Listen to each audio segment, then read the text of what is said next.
நாங்களும் தயாராயிட்டோம். ராணி, நீ யாருக்கு ஓட்டு போட போற? அதுவாக்கா, நான் எங்க வீட்டுக்கு சொல்றதாங்க போடுவேன்.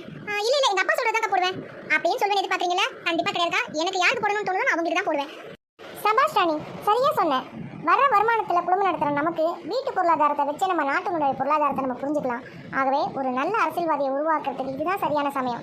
தேர்தல் தான் அதுக்கான களம். நாம போட ஓட்டு தான்க்கா நம்ம பிள்ளைங்களோட எதிர்காலமே அடங்கிருக்கு. நம்ம நாடு வல்லரசு ஆகணும்னா அதுக்கு ஒரு நல்ல அரசு அமையணும். அதனால அந்த அரசை தேர்ந்தெடுக்கிற பொறுப்பு நம்ம கையில தான் இருக்கு. சரியா சொன்ன ராணி.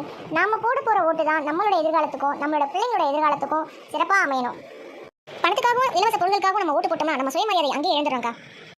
இல்ல, எனக்கு எந்த கட்சிக்கும் ஓட்டு போட விருப்பம் இல்லை அப்படின்னு நீங்க நினைச்சீங்கன்னா அட்லீஸ்ட் உங்களோட ஓட்டை நோட்டாவுக்காவது நீங்க பதிவு பண்ணணும். ஏன்னா 100% ஓட்டு பதிவு தான் நம்மளுடைய எதிர்காலத்துக்கு சிறந்தது.